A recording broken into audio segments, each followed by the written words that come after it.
आरती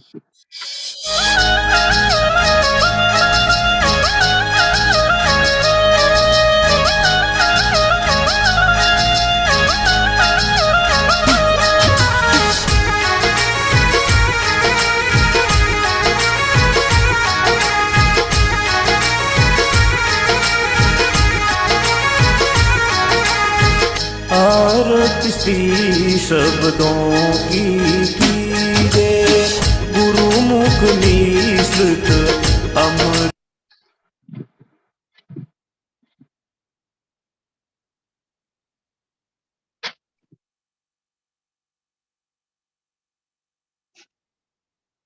नमस्कार, नमन प्रणाम। आज की जामवाणी साहित्य संवाद श्रृंखला 60 में आप सबका स्वागत है।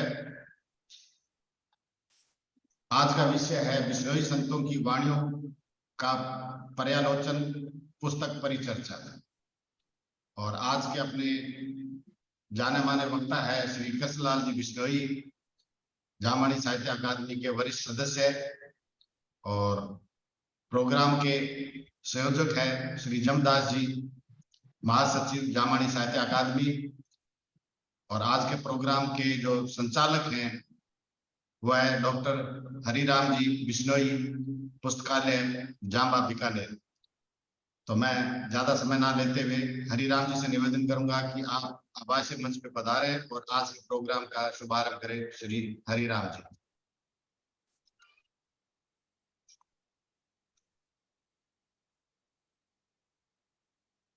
समस्त विद्वजन महानुभावों को आज के इस कार्यक्रम में जुड़ने के लिए बहुत बहुत धन्यवाद, आभार, आप सबका अभिनंदन। जैसा कि आप सबको विदित है, जामवाणी साहित्य अकादमी बीकानेर द्वारा जब से अकादमी की स्थापना हुई है तब से लेकर जामवाणी दर्शन परंपरा साहित्य से संबंधित विभिन्न प्रकार के आयोजन समय समय पर किए जाते रहे हैं। और इन आयोजनों में जामवाणी साहित्य से जुड़े समस्त विद्वजनों का पूर्ण सहयोग हमेशा रहता है। और इस सहयोगी कड़ी में इस ऑनलाइन श्रृंखला की अगर बात करें तो ऑनलाइन श्रृंखला के माध्यम से हम सबको आपस में एक दूसरे से जोड़ने के लिए मैं डॉक्टर लालचंद जी साहब का धन्यवाद ज्ञापित करता हूं। और आज के इस संयोजक, इस कार्यक्रम के विनोद जमदास जी को भी नमन प्रणाम। और अन्य सभी विद्वजन साथी जो इस कार्यक्रम में अभी जुड़े हैं या नजदीकी समय में जुड़ेंगे, उन सबका भी इस कार्यक्रम में स्वागत है। अब आज के अपने इस विशेष कार्यक्रम के मुख्य वक्ता किसी परिचय के मोहताज नहीं है, जो अपने जामवाणी साहित्य अकादमी के उपाध्यक्ष भी रहे हैं और पूर्व वरिष्ठ शोध अधिकारी भी रह चुके हैं। तो डॉक्टर कृष्णलाल जी बिश्नोई साहब आज के हमारे इस कार्यक्रम के मुख्य वक्ता रहेंगे। डॉक्टर कृष्णलाल जी बिश्नोई से हम जानेंगे उनकी अभी हाल फिलहाल प्रकाशित 2 भागों में बिश्नोई संतों की वाणियों का पर्यायलोचन पुस्तक के बारे में। वैसे विनोद जमदास जी ने इस कार्यक्रम को संचालित करते हुए ये एक परिचर्चा नाम दिया है। परिचर्चा तो वैसे समानांतर व्यक्तियों के मध्य होती है या साहित्यिक ज्ञान रखने वाले विद्वजनों के मध्य होती है। चूंकि डॉक्टर कृष्णलाल जी बहुत ही अनुभवी और बहुत ही ज्ञानी विद्वजन है, और हाँ, ये अवसर एकेडमी ने मुझे प्रदान किया है, इसके लिए मैं एकेडमी का धन्यवाद ज्ञापित करता हूं कि उन्होंने इसके मार्फत मेरी जो जिज्ञासाएं हैं और मेरी जिज्ञासाओं के मार्फत अन्य सभी श्रोताओं की भी जो भी जिज्ञासाएं हैं, उन जिज्ञासाओं का समाधान डॉक्टर कृष्णलाल जी अपने वक्तव्य के द्वारा करेंगे। तो मैं नमन प्रणाम करता हूं डॉक्टर कृष्णलाल जी बिश्नोई साहब को। थोड़ा सा परिचय मैं आपको बता दूं। डॉक्टर कृष्णलाल जी बिश्नोई साहब का जन्म 5 जनवरी 1952 को हुआ। शैक्षिक योग्यताएं इनकी बहुत ज्यादा उच्च स्तर की रही है, जिसमें इन्होंने 4-5 सब्जेक्टों में एमए की है, एलएलबी भी इन्होंने की है, पीएचडी मोहनलाल सुखाड़िया यूनिवर्सिटी उदयपुर से इन्होंने की है, और पीएचडी उन्होंने अपना संकलन 1995 में इतिहास विषय में। अभी तुरंत ही इन्होंने बहुत ही शानदार 2 पुस्तकें, अभी पूरी पुस्तकें पढ़ने का अवसर नहीं मिला है, बहुत बारीकी से पढ़ने के उपरांत ही हम इन पुस्तकों के बारे में बता पाएंगे। तो पूरी पुस्तक हर कोई पाठक पढ़े उससे पहले ही डॉक्टर कृष्णलाल जी बिश्नोई द्वारा हम इन पुस्तकों के बारे में एक सार्थक चर्चा करेंगे। मेन जो सार है इन पुस्तकों के माध्यम से इस 1 घंटे के कार्यक्रम में हम जानने की कोशिश करेंगे, ताकि पाठकों में और ज्यादा रुचि जागृत हो इन पुस्तकों को पढ़ने के लिए। तो मैं स्वागत करता हूं डॉक्टर कृष्णलाल जी बिश्नोई साहब।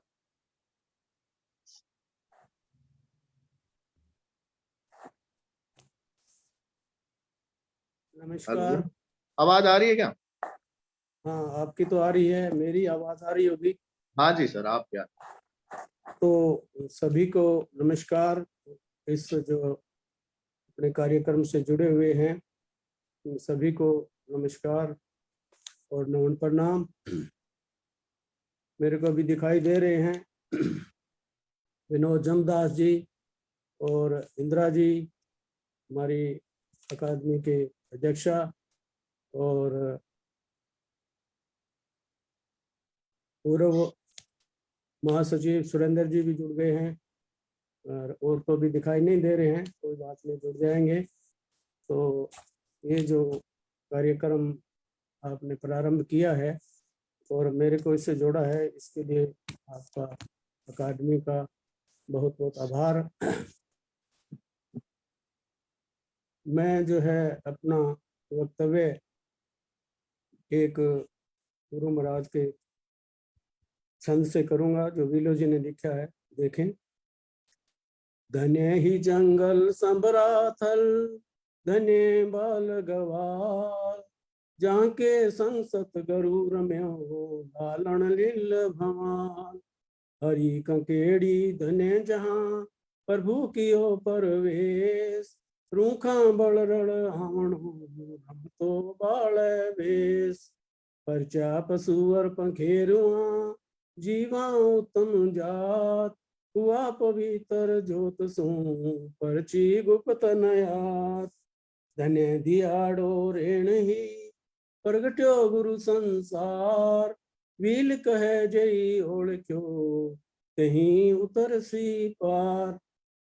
तो विलो जी महाराज ने कहा है कि जिन्होंने गुरु महाराज को पहचान लिया है वही जो है पार उतरेगा, इस भवसागर से पार उतरेगा, और इसमें कोई शक नहीं है। अब भी जो है हम उनकी वाणी को स्मरण करके, उनका जो है स्मरण करके हम जो है इस भवसागर से, इस व्यस्त जीवन से जो पार उतर सकते हैं और हमें सफलता मिल सकती है। ये सब उनकी वाणी के कारण ही हो सकता है, प्रभु के स्मरण से ही ये संभव हो सकता है। तो अभी हम अपने जो है जो जिससे संबंधित कार्यक्रम है उसकी ओर आते हैं। ये अभी मेरे जो 2 ग्रंथ प्रकाशित हुए हैं, बिश्नोई संतों की वाणियों का पर्यालोचन। ये कोई 1-2 दिनों में लिखने की बात नहीं है, ये मेरा जो है इतने सालों का अनुभव है और मैं इसमें बराबर लगा रहा हूँ। तो इसका ही ये फल है कि ये जो है अब आपके सामने प्रकाशित होकर पढ़ने के लिए उपलब्ध हो सकेंगे। तो मेरे मित्र लोग भी कहते रहे हैं कि जो है आप इस प्रकार का उसको संकलन करो, तो जो है अपनी जो सारी वाणी है वो एक प्रकार से इकट्ठी हो जाए, एक जगह सब जगह मिल जाए, तो ये बहुत ही अच्छी बात होगी। और कुछ लोगों का तो यही कहना था कि आप इस प्रकार की जो वाणी, ये जो अपने संतों की वाणी है, वाणी बहुत ज़्यादा है, तो इस प्रकार का एक संकलित करके, इसको एडिट करके इस प्रकार का एक ग्रंथ बनाओ, जैसे जो है सिखों का ग्रंथ है गुरु ग्रंथ साहब, इसकी माफी भी बनाओ। तो मैं इसी कोशिश में लगा रहा, और जो है जितना भी संभव हो सका, अभी वाणी तो काफी ज्यादा है, तो उसके कई भाग और बनेंगे, लेकिन फिर भी जो है मैंने कोशिश की है, तो ये 2 भागों में आई है। जितनी भी संभव हो सकी, जितनी आ पाई, तो उनको जो एक बार प्रकाशित करने की कोशिश की है। तो इसके अंदर विशेष रूप से जो है केंद्रीय हिंदी अकेडमी है, उन्होंने भी इसके लिए जो है मेरे को प्रकाशन के लिए अनुदान दिया, और कुछ जो है मेरी अपनी ओर से भी लगाया, तो उस वजह से ये जो है ग्रंथ जो है प्रकाशित होके आपके सामने आ पाए। बिश्नोई संतों की वाणियों का पर्यालोचन नामक ग्रंथ में मैंने संतों के उन प्रभावों को या वाणी को जो है प्रकाशित करने की कोशिश की है, जिन प्रभावों का हमारे समाज पर व्यापक रूप से प्रभाव पड़ा है। वाणी से अभिप्राय मुख से निकले हुए उन वचनों से है जो सार्थक होते हैं, शक्तिशाली होते हैं, जिनका प्रभाव व्यापक होता है। संत का अर्थ हम जानते ही हैं सभी। संतों के मुखारबिंद से निकली हुई वाणी भी सत्य, चित्त और आनंद को प्रदान करने वाली है। उस वस्तु या बात को भली प्रकार रखना, उसकी जांच पड़ताल करना और छानबीन करना, उसी बात को जो है हम पर्यालोचन कहते हैं। हम उसे विचार पूर्वक सावधानी से किया हुआ डेलिवरेट भी कह सकते हैं। मेरा उद्देश्य यहाँ बिश्नोई संतों की वाणियों की पूरी जांच पड़ताल या देखभाल करने का रहा है। मैंने उन संतों की मूल वाणी तक पहुंचने का प्रयत्न किया है। मेरे अपने अध्ययन में उन मूल ग्रंथों को देखने, छूने, परखने और संपादन करने का भी प्रयत्न किया है, लेकिन उनकी वाणी की मौलिकता को बनाए रखने का प्रयत्न भी इसके साथ किया है। वे संत अपनी वाणी में क्या कहना चाहते हैं अथवा उनका भाव क्या है, उसे भी समझने की कोशिश की है। मैं इस कोशिश में कहाँ तक सफल हुआ हूँ, यह तो आप ही इस ग्रंथ को पढ़कर बता सकेंगे। तो आगे जो है अब मैं उनके अनुसार ही चलूंगा, हरिराम जी के अनुसार वो क्या पूछना चाहते हैं, तो उससे थोड़ा जो है ये वार्ता अपने और मेरे ख्याल में आसान हो जाएगी। लेकिन ये ग्रंथ जो है बहुत बड़े विशाल हैं, तो मैं इस असमंजस में हूँ कि मैं कहाँ से इसको शुरू करूँ और क्या बताऊँ क्या नहीं बताऊँ, इतनी बातें हैं। तो मैं समझता हूँ पुरुषोत्तम रूप में जो ये रहेगा तो थोड़ा ठीक रहेगा, आपको भी समझने में ये आसानी होगी। तो आप पूछिए क्या आप पूछना चाहते हैं।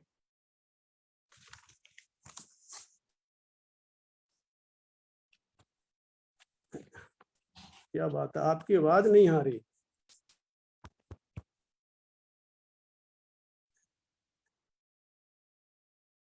आवाज नहीं आ रही सर, आवाज।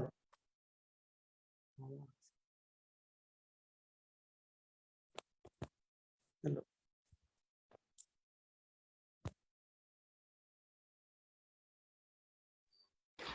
राम जी आपका स्पीकर बंद है। हाँ अब चलो। जाम्बानी साहित्य एकेडमी के इस कार्यक्रम में आचार्य कृष्णानंद जी हमारे साथ जुड़ चुके हैं। गुरु जी के चरणों में वंदन। इसके साथ ही हमारी एकेडमी की अध्यक्ष महोदया इंदिरा मैडम भी हमारे साथ जुड़ चुके हैं, उनका भी आभार। और डॉक्टर सुरेंद्र जी, गंगाराम जी, विनोद जी काकड़ साहब, सबका, इस मनमोहन जी लटियाल, अनिल जी धानिया, भंवरलाल जी उमरलाई, सुरेंद्र सुंदरम जी, सब डॉक्टर कृष्णलाल जी के इस कार्यक्रम से जुड़े हैं और जुड़कर उनके अनुभव जो ज्ञानवर्धक बातें हैं वो लेने की कोशिश करेंगे। तो मैं डॉक्टर साहब सर्वप्रथम आपसे ये जिज्ञासा रखता हूं कि आपने ये जो इतना बड़ा कार्य किया है, विश्नोई संतों की वाणियों का पर्यायलोचन, तो थोड़ा सा हमें आप ये बताइए कि विश्नोई संतों की वाणियों के पर्यायलोचन से आपका क्या अभिप्राय है और ये पर्यायलोचन आपने किस प्रकार से किया है? पर्यालोचन का तो अभी मैंने अभिप्राय बता ही दिया है कि उन उन वाणियों का जो है विश्लेषण करना और उनको जो है सत्यता तक पहुंचना, और ये सारा जो मेरा काम है ये हस्तलिखित ग्रंथों से ही किया गया है। मेरा ये उद्देश्य रहा है कि मूल वाणी तक पहुंचा जाए और उन संतों ने क्या लिखा है, तो वो जो है हमें प्राचीन ग्रंथों से ही संभव हो सका है उनको पढ़ने से। और इसका जो है पढ़ने का मेरा व्यापक अनुभव रहा है, क्योंकि संयोग से मैं ऐसे ही डिपार्टमेंट में रहा हूँ जिसके अंदर हस्तलिखित ग्रंथ थे, तो उनका विश्लेषण करना और जो है एक एक जो वाणी है, जैसे मान लो साखियों का है, तो साखियों के संबंधित भी जो है कितनी प्रतिलिपियां हैं, तो ये हमें जो है कुछ हमारे समाज के द्वारा भी पूर्व में इकट्ठी की गई थी। लेकिन ये जो है उस समय जो जब मैं काम कर रहा था तो वो उस समय मेरे को उपलब्ध नहीं हुई थी। तो ये मेरा जो काम है वो विशेष रूप से उनसे हटकर ही काम रहा है, क्योंकि मैंने और प्रयत्न किया कि जो है किसी प्रकार जो है इन वाणियों का जो अपने हस्तलिखित ग्रंथ हैं समाज के हैं तो उनको प्राप्त किया है, उसको जो है किसी प्रकार प्राप्त किया जाए। मैंने अपनी कोशिश भी की, लेकिन वो किसी प्रकार मेरे को उपलब्ध उस समय नहीं हुए। लेकिन संयोग से जो है उस समय हमें कुछ जो है अन्य तरीकों से ये मेरे को उपलब्ध हुए।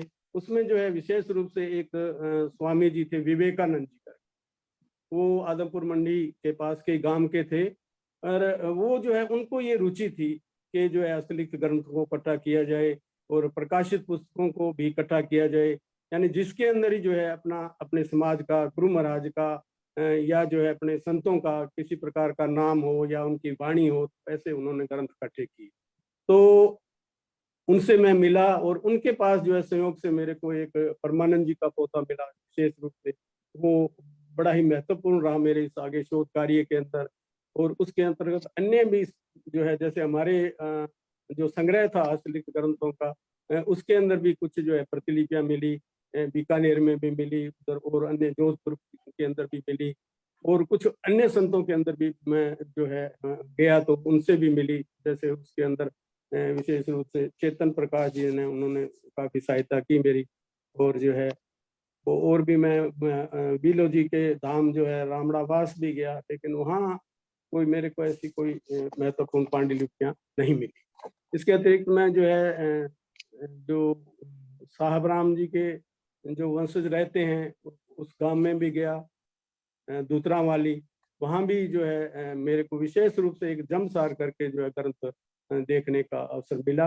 और इसके अतिरिक्त और अन्य जो है कोई जो है पांडुलिपियां नहीं मिली।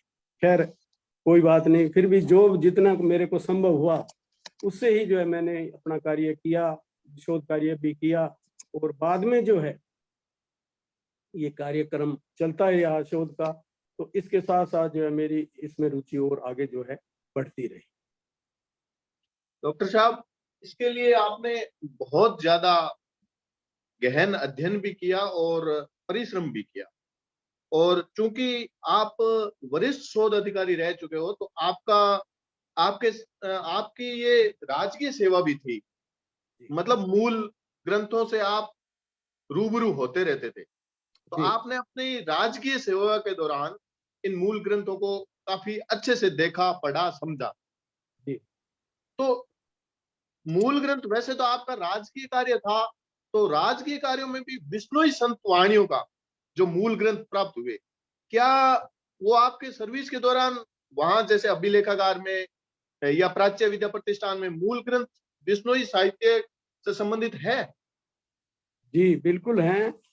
हमारे जो है बीकानेर जो संग्रह है उसके अंदर भी कई मिले, जो पहले पुराना सूची पत्र जो बनाया डॉक्टर महेश्वरी ने जो सूची पत्र बनाया था, तो उसको देखने से मेरे को मालूम हुआ, और फिर हमारा सूची पत्र देखा जो है बीकानेर का, तो खासकर जो है हमारे यहाँ 30,000 ग्रंथ थे, उनका सबका जो है कैटलॉग मैंने किया।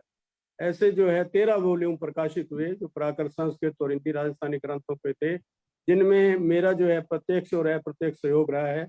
और 10 जो कैटलॉग हैं वो तो मेरे नाम से ही है, 10 वॉल्यूम।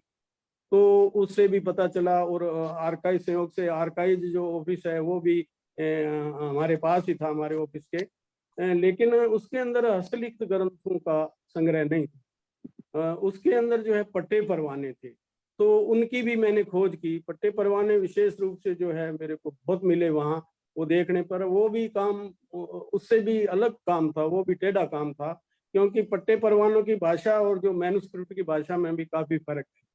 तो वो जो है मैं वहाँ जाता रहता था, अपने शोध के दौरान ही वो मैं वहाँ देखा, उनको बहियों को, पट्टे परवानों को देखा।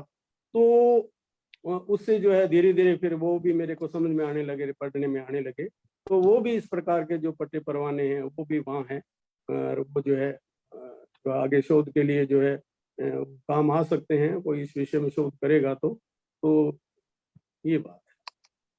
तो डॉक्टर साहब, क्या आपको ये जो मूल ग्रंथ मिले, ये सारे राजस्थानी में थे या हिंदी या अंग्रेजी, कोई और भी शब्द, पंजाबी, मतलब और भी कोई भाषा में मिले आपको?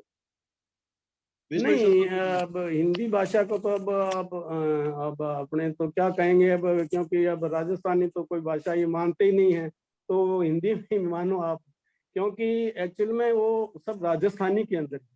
अपनी जो मातृभाषा है वो राजस्थानी है, विष्णुइयों को तो सबकी मातृभाषा ही राजस्थानी है, क्योंकि उद्गम स्थान अपना यही राजस्थान से है, तो नेचुरली जो है वो है। और हिंदी की जो स्थापना तो बाद में हुई है, तो लेकिन ये तो पहले के ही लिखे हुए ग्रंथ हैं, तो वो राजस्थानी में ही है सभी। और पंजाबी और इतर भाषा में कोई ग्रंथ ऐसा नहीं मिला मेरे को देखने में। और जो सूची पत्र भी देखा पुराना, उसके अंदर भी ऐसा कोई ग्रंथ नहीं आया है कि जो अन्य भाषा में।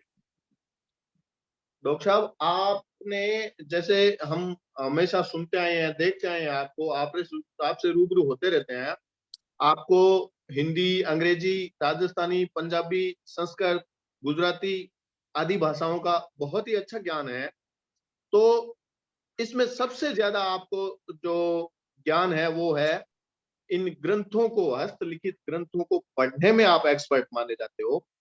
तो क्या इस विशेषता में राज्य सरकार ने आपको बार बार सम्मानित भी किया है? और जैसे हम सम्मान की बात करते हैं आपके, तो आपको राजस्थानी भाषा साहित्य संस्कृति अकादमी का पुरस्कार पितरपंखी बादली नामक पोथी पे मिल चुका है 2002-01 में, और नगर विकास न्यास बीकानेर का भी पीथल पुरस्कार जनवरी 2008 में आपको मिल चुका है। और इसके साथ ही प्रसार भारती का भी पुरस्कार आपको मिल चुका है, और राजस्थानी भाषा प्रचार समिति नौहर द्वारा सितंबर 2008 में भी विशेष सम्मान आपको मिल चुका है। तो ये सारी आपकी इस हस्तलिखित ग्रंथों को पढ़ने की उपलब्धियां रही है। तो डॉक्टर साहब, आपका परिचय भी हम साथ साथ में जानते जाएंगे। तो आप इन पुस्तकों के मार्फत हमें ये बताइए, इन पुस्तकों में ऐसे कौन कौन से संत हुए जिन्होंने आपको ज्यादा प्रभावित किया, और क्या विशेषताएं आपको उनमें अलग लगी? तो देखो, अब इसका क्लासिफिकेशन करना तो थोड़ा मुश्किल ही है कि कौन से को मैं पसंद करता हूँ, कौन से को हमें जो है हमारे समाज के संत हैं तो वो सभी मेरी पसंद के ही हैं। ऐसी कोई बात नहीं है कि उनको अलग से निकाल के कहें कि ये ज्यादा है ये कम है, तो वो बात नहीं है। जो भी जिन्होंने भी लिखा है तो उनकी चाहे एक लिखी हो रचना, चाहे जो है 50 रचनाएं लिखी हो, तो वो इसमें कोई बात नहीं, एक लिखी है वो भी महत्वपूर्ण है। लेकिन जो है हमारे समाज के जो जितने भी संत हुए हैं वो जो है, पहले भी एक शोध हुई तो उसके अंतर्गत जो है बताया गया था कि 129 संत हुए जो है साहित्यकार हैं, संत हैं। लेकिन मैंने बाद में एक और बड़ा प्रोग्राम किया, एक बड़ा जो है प्रोजेक्ट के अंतर्गत काम किया, तो उसके अनुसार जो है मेरे को और भी संतों की जानकारी हुई, तो इसके हिसाब से जो है कम से कम जो है 300 के करीब जो है संत अपने हुए हैं जिन्होंने कुछ न कुछ लिखा है। तो उसके अंदर सभी जातियों के संत थे, वो बाद में बिश्नोई बन गए थे और जो है तो बिश्नोई के अंतर्गत ही उनको गिनेंगे। तो उन्होंने जो है अपनी रचनाएं लिखी और सबसे ज्यादा काम जो है वो जो है कुछ संत थे जो उन्होंने बहुत काम किया अपने जो है समाज का। अभी तो आजकल के जो है अब देख रहे हैं, मान लो पिछले जो 50 सालों से तो ये देखने में आया है कि ऐसा कोई संत है ही नहीं जो अपना क्रिएटिव काम करता हो, रचनात्मक काम कोई सामने नहीं आया है। थोड़ा बहुत ही जो है बस किया है, काम हुआ है। तो मैं समझता हूँ संतों को भी मेरा जो है ये निवेदन है कि वो इस काम में भी जो लगना चाहिए उनको, कि जो संत ही अपने आधार हैं, संत और प्लस साहित्यकार दोनों ही हैं वो लोग, तो उनको इस काम में भी लगना चाहिए। नहीं तो अपना साहित्य धीरे धीरे जो है समाप्त हो जाएगा, पुराना जो लिखा हुआ है वो ही बचेगा, और वो बचेगा पता नहीं बचेगा। तो लेकिन ये जो है श्रृंखला चलती रहनी चाहिए, मेरा कहने का मतलब ये है। और जो संत हुए हैं उसमें सबसे जो है प्रथम जो संत थे गुरु महाराज के बाद जो है तेजोजी चारण थे। तो अन्य जातियों के जैसे है 5 जो है अपने चारण कवि हुए हैं अपने समाज के, और 5 ही मुसलमान कवि हुए हैं, और बाकी जो है दूसरे भी हुए हैं, जैसे सुतार है, लोहार है, ब्राह्मण है, इस प्रकार के भी उन्होंने भी रचनाएं लिखी। तो वो जो अपने समाज का या गुरु महाराज से संबंधित जो जो साहित्य लिखा, तो उनको जो है अपने इसलिए उनको जो है अपने बिश्नोई संत कवि कहते हैं। और उनमें जो है तेजोजी चारण तो पहले कवि थे, वो तो डिंगल के बहुत बड़े कवि हुए हैं। उन्होंने एक जो है ग्रंथ विष्णु विलास करके लिखा, और उनका यही कहना था कि जो विष्णु है या विष्णु है उसकी जिनकी हमें पूजा करनी चाहिए या जिनका स्मरण करना चाहिए, विष्णु नाम से ही जो है विष्णु ही बना है वैसे तो। और उसके साथ जो है 29 धर्म नियम भी जुड़ गए हैं, तो दोनों को मिला के जो है अपनी डेफिनेशन पूरी होती है। तो जो है उन्होंने कहा कि ये विष्णु जो है गुरु जाम्बोजी है, और विष्णु विलास ग्रंथ के अंदर उन्होंने जो है जाम्बोजी की महिमा का ही वर्णन किया है। इसके अतिरिक्त उदोजी नैन थे, और जो है मेहू जी थे जिन्होंने प्रथम जो है राजस्थानी के अंदर जो है रामायण लिखी। मेहू जी थे, बिलो जी थे, सुरजन जी थे, केशव जी थे, परमानंद जी थे, और उसके बाद जो है गोकुल जी थे, साहब राम जी राठ थे, ब्रह्मानंद जी थे। तो बहुत ऐसी कड़ी लंबी है, लेकिन ये जो है मैंने जो नाम बताए हैं इन्होंने काफी महत्वपूर्ण रचनाएं लिखी है, बहुत बड़े बड़े जो है ग्रंथ भी इन्होंने लिखे हैं। तो इसलिए जो है इनका जो है मैं समझता हूँ इनका जो बहुत ज्यादा समाज के अंदर जो है साहित्य के अंदर बहुत ज्यादा इनका रोल रहा है। डॉक्टर साहब, आपने अभी जिक्र किया कि 300 से ज्यादा ऐसे संत जिनसे आप मतलब अपने जाम्बानी साहित्य परंपरा का संवर्धन होता है, तो ऐसे क्या इन सब के लगभग मूल ग्रंथ से आप रूबरू हुए, और या और भी अभी काफी ऐसे संत है जिनके मूल ग्रंथों का प्रकाशन होना बाकी हो? बिल्कुल, बहुत से ऐसे संत भी हैं, संत कवि भी हैं। तो मैं सोचता हूँ जितना ये काम हो गया है, तो वो मेरा काम अभी चालू है, ये समाप्त नहीं हुआ है। तो मैं इसमें अभी लगा हुआ हूँ, और मैं समझता हूँ कि जो है यदि मेरे को समय मिलता रहेगा तो मैं उसको पूर्ण करूँगा। जितनी भी वाणी है संतों की, ये 2 भाग है, 2 के अतिरिक्त भी अभी जो है 5-4 भाग कम से कम और होंगे, तो वो जरूर होंगे। और उस पर मैं काम कर ही रहा हूँ, उनका संकलन भी मैंने कर रखा है अपने हिसाब से, और जो नहीं है तो उनकी कोशिश है। और इसके अंदर मैं एक और बात भी समझा हूँ कि जो विशेष रूप से जो है संतों की वाणी का तो संकलन हो गया, लेकिन अपने समाज के जो है विशेष रूप से जो है वाणी के साथ उन्होंने जो है गायन रूप में भी प्रचार किया, जो गायनाचार्य हम जिनको कहते हैं, तो वो भी हमारे समाज का एक महत्वपूर्ण अंग है। और मैं समझता हूँ कि जैसे अदर समाज में या राजपूत समाज में जैसे चारणों का महत्व, तो उसी हिसाब से जो है मैं समझता हूँ कि अपने जो गायनाचार्य हैं उनका महत्व भी कम नहीं है। और वो जो है बिल्कुल जो है जाम्भोजी की वाणी का, अपने सिद्धांतों का और जो है अपनी अच्छी अच्छी बातों का जो है वो प्रचार अपने अपनी गायन विद्या से विशेष रूप से गाकर जो है वो प्रचार प्रसार करते रहे हैं। तो उनकी वाणियों का भी संकलन होना अभी बाकी है।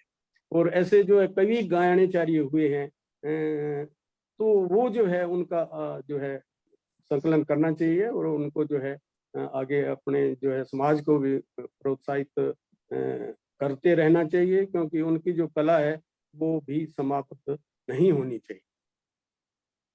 लोक साहब, आपने कहा कि बहुत सारे ऐसे संत हैं जिनका कार्य है, जिनका साहित्य है, समाज के लिए बहुत लाभदायक हो सकता है और उनका सामने आना चाहिए।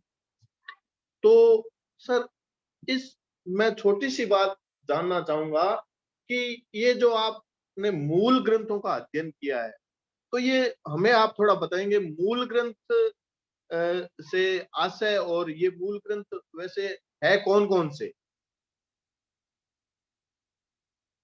मूल ग्रंथ तो अब जो भी है, मान लो जैसे परमानंद का पोथा है, इस विशेष रूप से परमानंद जी ने बहुत ज्यादा संकलन किया। तो वो अब उनको जो है हम जो उनका संकलन है या और भी जो है रचनाएं हैं, छोटी छोटी रचनाएं मिलती है, तो उनको भी हम मूल ग्रंथ ही कहेंगे, क्योंकि वो पुराने समय में लिखे हुए हैं। जैसे परमानंद जी ने बड़ा महत्वपूर्ण कार्य किया, उनके जो लिखे हुए 8 जो है पोथे बोलते हैं, 8 पोथे हैं, कम से कम 8 जो ऐसे ग्रंथ हैं जिनके अंदर जो है उन्होंने ये संकलन किया। उसमें जो है उनका जो ग्रंथ है वो 3 जो पोथे हैं कम से कम उनके जो है वो अभी अप्राप्त है, हमें मिले नहीं हैं। वो किसी प्रकार उनको खुर्द बुर्द कर दिया गया है।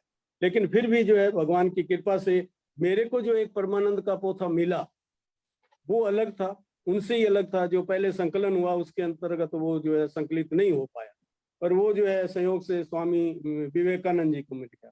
तो वो जो परमानंद का पोथा है उसका रचना काल जो है विक्रमी संवत 1810 से 1819 का है।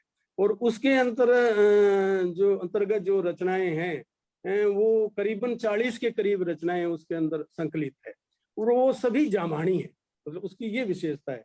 दूसरा जो परमानंद का एक पोथा था जो है वो क्रमांक 152 नंबर का था, उसका जो लिपि काल था वो 1817 और 1833 का रहा है। तो उसके अंदर कुछ रचनाएं अपने समाज की है और कुछ जो है अन्य समाजों की रचनाएं है। और एक जो अन्य महत्वपूर्ण जो परमानंद जी का पोथा था जिसका समय 1796 से 1810 का, वो सबसे बड़ा जो है परमानंद का पोथा है।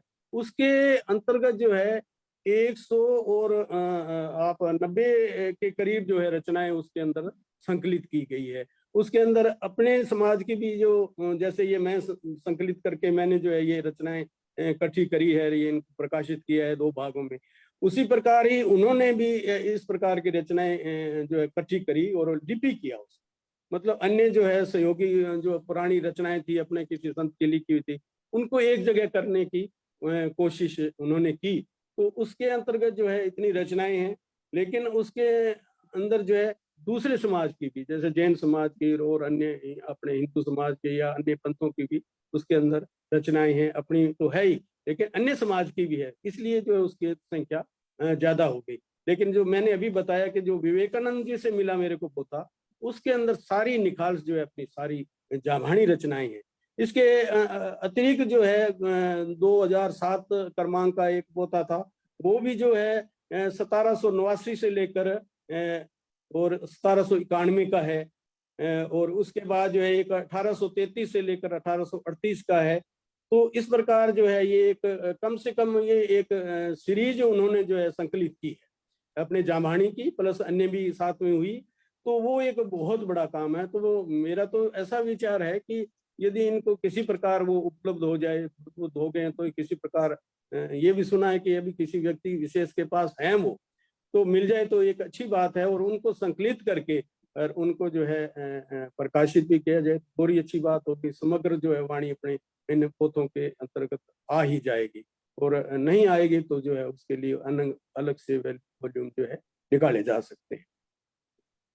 डॉक्टर साहब, आपके कथनानुसार बहुत, जैसे एक परमानंद जी के पोथे की बात करें तो बहुत सारी रचनाएं, बहुत सारा साहित्य अभी समाज के सामने आना बाकी है, और कुछ पे आप जैसे विद्वजन प्रयास कर रहे हैं तो वो उनसे लाभान्वित विश्नोई समाज के इतर भी लोग हो रहे हैं।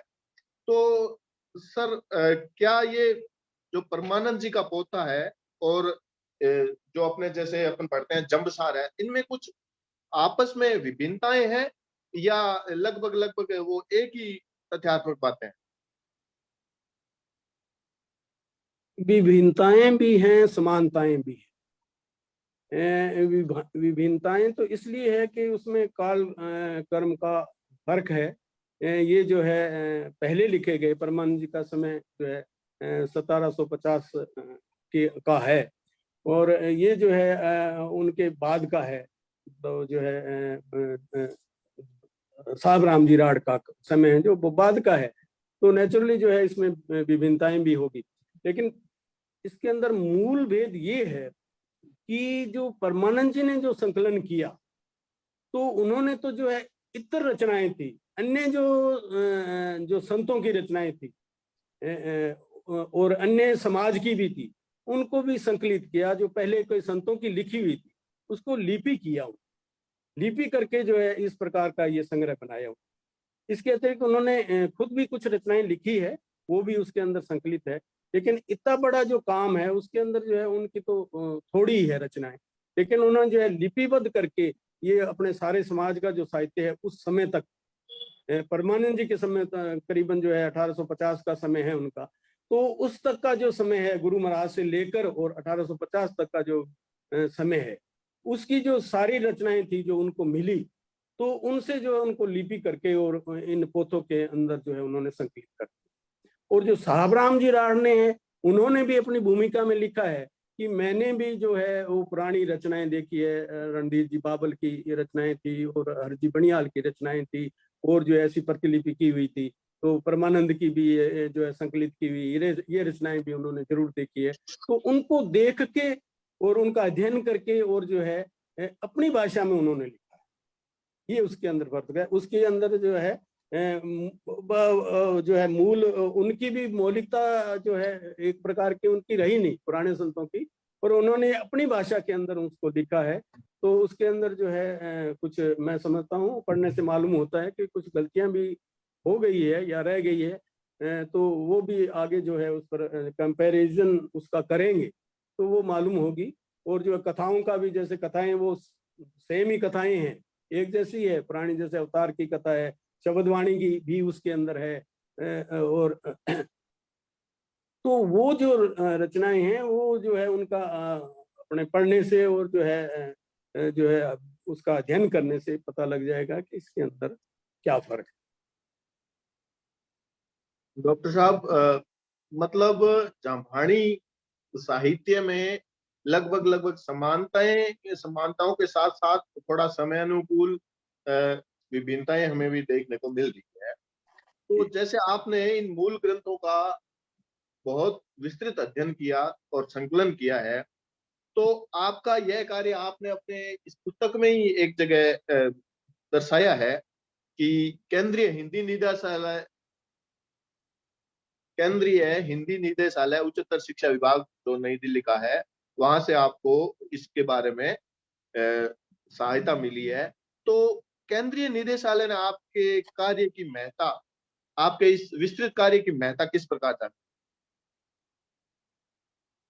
तो इसके लिए तो एक विधि है, जो उसके लिए जो इस प्रकार के जो ग्रंथ लिखते हैं, तो वो वहाँ जो है वो मतलब ये एक उनकी योजना है, कार्य योजना में भी उनकी शामिल है। तो उसके लिए जो है भारत सरकार उनको ऐड देती है केंद्रीय हिंदी निदेशालय को। और ऐसे महत्वपूर्ण जो काम होते हैं उनके लिए जो है वो जो है इस प्रकार की जो है योजनाएं निकालते हैं, उसकी एप्लीकेशन मांगते हैं कि इस प्रकार के जो ग्रंथ हैं तो आप भेजिए, और जो है उस पर जो है आपको सहायता भी मिल सकती है। आप जो है इस प्रकार का काम है वो जो है आप उसको बाद में प्रकाशित कर सकते हैं उस सहायता से। तो उनका तो एक सेट फार्मूला है, उसके हिसाब से जो है वो ऐड देते हैं उस जो है कोई भी ग्रंथ। और इसके अतिरिक्त जो है वो ऐसे ग्रंथों को ही देते हैं जो इस प्रकार का काम हो, एक महत्वपूर्ण काम हो। ऐसे नहीं देते हैं जैसे रचनात्मक काम है, क्रिएटिव वर्क है, उसको नहीं देते हैं वो सहायता। जैसे कोई उपन्यास है, कोई काव्य संग्रह है, कोई कहानी संग्रह है, या इस प्रकार का है ना, उसको नहीं देते। इस प्रकार का जो है आलोचनात्मक काम है जो, या वैज्ञानिक ढंग से कोई जो है संपादित काम हो, तो इस प्रकार का है, उसके लिए जो है वो सहायता देते हैं। और मैंने उनको ये भेजे, तो फिर उन्होंने उसका मूल्यांकन करके, वो मूल्यांकन भी उनकी एक कार्यविधि है, तो उससे जरूर उन्होंने मूल्यांकन कराया है। और उन्होंने जो है आगे मूल्यांकन करता है, उन्होंने भी समझा कि ठीक है, इसको दिया जाए तो ये जो है एक विशेष समाज का या एक विशेष प्रकार के संतों का ये कार्य है, तो इन्होंने इसको एडिट किया है, तो ये जो है नेचुरली जो है प्रकाश में आना चाहिए, तो और लोगों को भी, स्कॉलरों को भी इससे जो है सहायता मिलेगी। तो इसीलिए जो है उन्होंने इसको स्वीकृति प्रदान की और अनुदान उन्होंने जो है मेरे को प्रदान किया। डॉक्टर साहब, जैसे आपने इन 2 भागों में और जो मूल ग्रंथों का अध्ययन किया है, उसमें आपको जाम्बोजी से संबंधित यात्राओं, जाम्बोजी ने देश या विदेश में जो जहां यात्राएं की है, उनसे संबंधित आपका क्या आशा है? कहाँ गुरु जाम्बेश्वर जी ने यात्राएं की है? कहाँ आपने देखा उन मूल ग्रंथों में, पढ़ा, देखा? वो कहाँ का विशेष रूप वर्णन मिलता है? जी, कहाँ का वर्णन मिलता है गुरु जम्बेश्वर जी की यात्राओं का? हाँ, वो तो कई जगहों का वर्णन मिलता है। उसके अंदर जो है कथाओं के अंदर भी है, जैसे सिकंदर की कथा, तो उसके अंदर जो है गुरु महाराज का जो दिल्ली जाने का वर्णन मिलता है। और उसके उनके साथ जो है वो उनके जो सिकंदर की कथा में भी बताया गया है कि उनके 2 शिष्य थे जो आसम कासम में उनको कैद कर लिया गया था, तो उसके लिए जो है उन्होंने उनको छुड़ाने के लिए जो गुरु महाराज गए और रणधीर जी बाबू भी उनके साथ गए। इसी तरह जो है मेड़ते की कथा है, जो है द्रोणपुर की कथा है, और चित्तौड़ की कथा है। तो इस प्रकार की जो कथाएं हैं उनके अंतर्गत जो है इनका वर्णन किया गया है। गुरु महाराज की यात्राओं का वर्णन उनके अंदर आता है। दूसरा जो है जो शब्दवाणी है, इसके आगे प्रसंग भी लिखे हुए हैं। तो विशेष रूप से जो है एक तो उससे ये पता चलता है कि ये जो शब्द हैं गुरु महाराज ने कहे हैं, किस अवसर पर कहे और किस जो है व्यक्ति को कहे, और जो है तो वो वर्णन उसके अंदर प्रसंगों के अंदर बताया गया है। तो उन प्रसंगों से भी जो है उनकी यात्राओं का वर्णन जो है हमें मिलता है। इसी प्रकार मैं यहाँ 1-2 बात और भी बताना चाहूंगा कि जो शब्दवाणी है, तो उस पर जो पहले थोड़ा काम हुआ, उस पर जो है डॉक्टर हीरालाल जी ने भी काम किया उस पर, तो नो डाउट उन्होंने अच्छा काम किया, लेकिन उन्होंने जो है उन प्रसंगों को एक प्रकार से हटा दिया और उन्होंने उनका महत्व समझा नहीं। लेकिन उनका जो है शब्दों का भी महत्व उनसे और बढ़ता है, मैं समझता हूँ। तो वो प्रसंगों को उनसे जोड़ने से उनकी यात्राओं का वर्णन पता चलता है, और साथ में शब्दों का भी पता चलता है कि किस रेफरेंस में उन्होंने जो है व्यक्ति विशेष को ये शब्द कहे। और जो ये परमानंद के पोथे हैं, इनके अंदर भी शब्दवाणी मिलती है। 3 पोथों के अंदर शब्दवाणी मिलती है, जिसके अंदर जो है ये जो विवेकानंद जी का जो संकलन में मेरे को मिला परमानंद का पोथा, ये 1810 और 1819 का लिखा हुआ है। उसके अंदर जो शब्दवाणी है उसमें जो शब्द है उसमें उनकी संख्या 127 है। और इसी तरह जो है 1796 का जो ऐप होता है, उसके अंदर जो है 123 है शब्दों की संख्या। इसी प्रकार 1833 का है जो पोता है, उसके अंदर जो है शब्दों की संख्या 124 है, लेकिन सबसे ज्यादा संख्या इसमें बताई गई है। तो इस पोथे के अंदर जो विवेकानंद जी संग्रह से लिया गया है, उसमें जो है 127 बताई है, और उसमें जो है ऐसा प्रसंग भी बताया है जो है अरबी भाषा में 2 शब्द लिखे हुए हैं, तो उनका तो अभी अर्थ करना बाकी है। मैं उसका करवा नहीं पाया क्योंकि मेरे को आती नहीं है वो भाषा, लेकिन इस प्रयत्न में हूँ। तो उसमें जो है ऐसा प्रसंग है, प्रसंग जो राजस्थानी में लिखा है, उसमें ये बताया गया है कि जो है गुरु महाराज मक्का मदीना भी गए। तो इस प्रकार जो है उनके प्रसंगों से भी पता चलता है और कथाओं से भी पता चलता है। जो है साखियां हैं जो वो है हजूरी साखियां हैं, उनसे भी पता चलता है, घटना विशेष का पता चलता है। तो नेचुरली जो है ये उनकी यात्राओं का इस प्रकार पता चलता है। बहुत ही अच्छी जानकारी मुहैया करवा रहे हैं और आप इतिहास के स्टूडेंट भी रहे हैं। तो सर, डॉक्टर साहब, अब हमें ये जानने की जिज्ञासा रहेगी कि आपने इसमें अपने इन दोनों अंशों में परमानंद जी की शब्दवाणी और 1892 में विक्रम संवत 1892 में केशवदास जी की शब्दवाणी का भी जिक्र किया है। तो क्या इनमें कुछ आपको विभिन्नताएं नजर आई या दोनों की लगभग समानताएं ही है? इनके अंदर जो है समानताएं और विभिन्नताएं तो है ही, क्योंकि जो है वो थोड़ा भाषा का भी उसमें फर्क है, क्योंकि वो प्राचीन थोड़ा पहले की लिखी हुई है, तो उसमें एक तो समझने में कठिनाई आती है। दूसरी जो उसके अंदर एक भिन्नता ये है कि परमानंद के पोथे में जो है वो शब्दवाणी का क्रमांक कुछ और है और लोक में प्रचलित है वो जो है कुछ और है।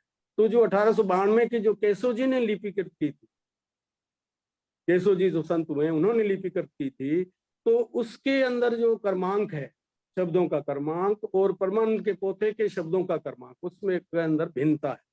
लेकिन जो 1892 की जो शब्दवाणी है उसका जो क्रमांक है वो लोक में जो प्रचलित क्रमांक है उससे मिलता है।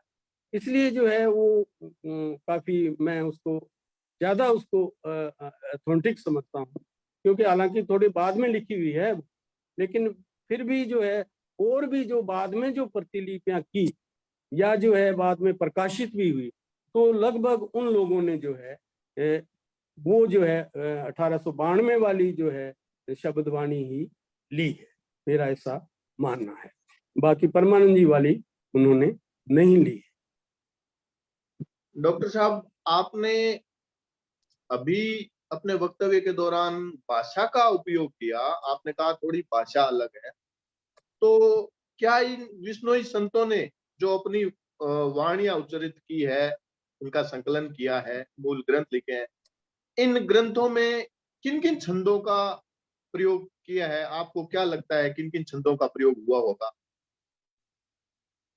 जो ये कथाएं लिखी है जैसे साखियां हैं, तो इसके अंदर जो है उन्होंने खासकर जो है दोहा और चौपाई छंदों का विशेष रूप से प्रयोग किया है। ये जो साखियां लिखी गई है, जितनी भी कथाएं भी लिखी गई है, तो ये ज्यादातर जो है दोहे और चौपाई और चौपाई दोनों के अंदर जो है वो लिखी गई है और ये ध्यान रखा गया है। लेकिन छंदों के अंदर कुछ विभिन्नता भी मिलती है, क्योंकि जो है संत इतने जो है मात्राओं का और इतना ध्यान नहीं रखते, छंदों की ओर जो है उनका इतना ध्यान नहीं था, और जो कि मात्राओं की ओर भी नहीं ध्यान रखते थे। वो तो मौलिक में स्वतंत्र थे, वो तो पकड़ आदमी थे, तो वो तो सीधी जो भी आया वो लिख दिया, तो ज्यादा नहीं ध्यान नहीं रखते थे। लेकिन फिर भी उन्होंने इस बात का ध्यान रखा।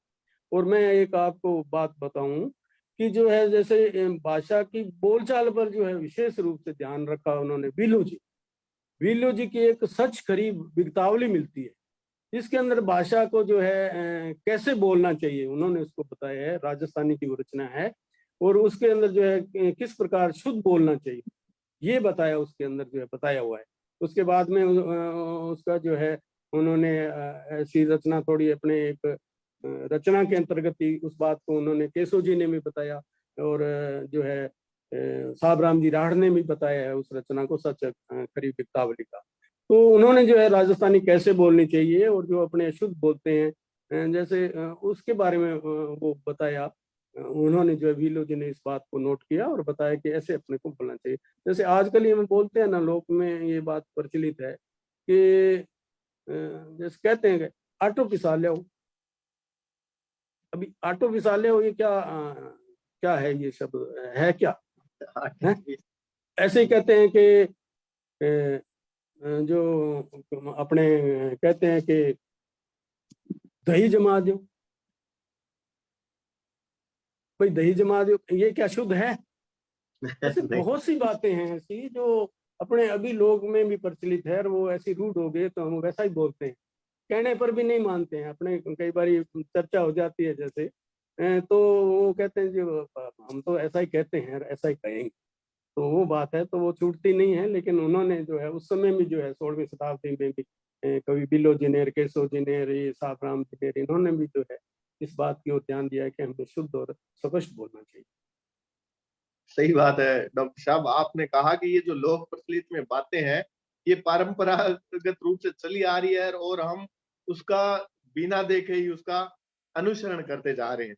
हाँ और हाँ, तो जैसे आपने अपने इन ग्रंथों में राजस्थानी विशेष शब्द है, तो जैसे राजस्थानी साहित्य का ही मैं विद्यार्थी रहा हूँ, तो आपने अपने ग्रंथों में बताया है कि विष्णुई संतों ने अपने इन पद्यात्मक काव्यों में चौपाई, रोड़ा, उलाला, कुंडलिया, दोहा, शोरठा का काफी प्रयोग किया है। जी तो सर ये दोनों पोथों में काफी रचनाएं आपकी पद्यात्मक रूप में है, तो जी। क्या आगे आपका विचार है इनको आम जनमानस तक, क्योंकि सारे तो इस साहित्यिक भाषा समझते नहीं है, तो इनका अनुवाद कुछ आप करने का विचार रखते हैं? बिल्कुल रखता हूँ, और मेरे जो मित्रों का भी ये दबाव रहा मेरे पर है।